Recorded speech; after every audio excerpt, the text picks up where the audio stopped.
So a typical day for me is after I'm able to request the evidence from the warehouse. At that point, it's then at my workstation, and then I'm able to document.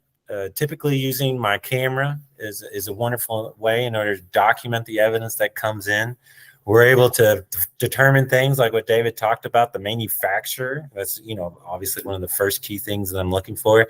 Sometimes, and we always hope that it's as clear as, big letters going across the item. This is the manufacturer. That's always nice. But then other times, maybe we do have to use our database associated with items we've seen in the past and which one is the most similar.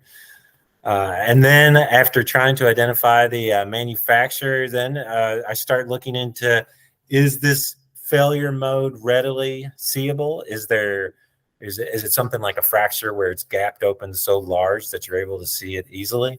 Or is this something that maybe I need to do water pressure testing or maybe air pressure testing? Typically during non-destructive, we keep it at very low pressures, something which is less than what you would even see in a normal residence, trying to determine where is the source.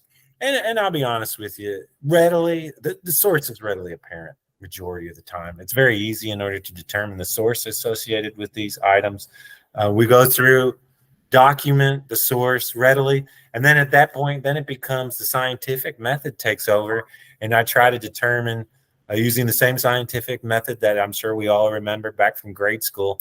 But then in litigation, it becomes very exact and prevalent method in order to try to determine, with my opinion, what is the cause of failure.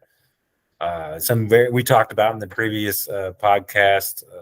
Typically, we're in something along the lines of a manufacturer's defect, installation error, abuse, freezing, something like that is very often the final version associated with the failure analysis that I perform on these kind of topics.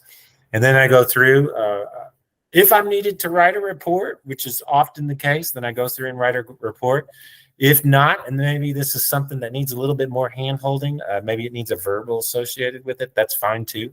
We then get on the horn and communicate with who we need to communicate with, and try to just basically say, hey, look, it is what it is. That's what we try to determine.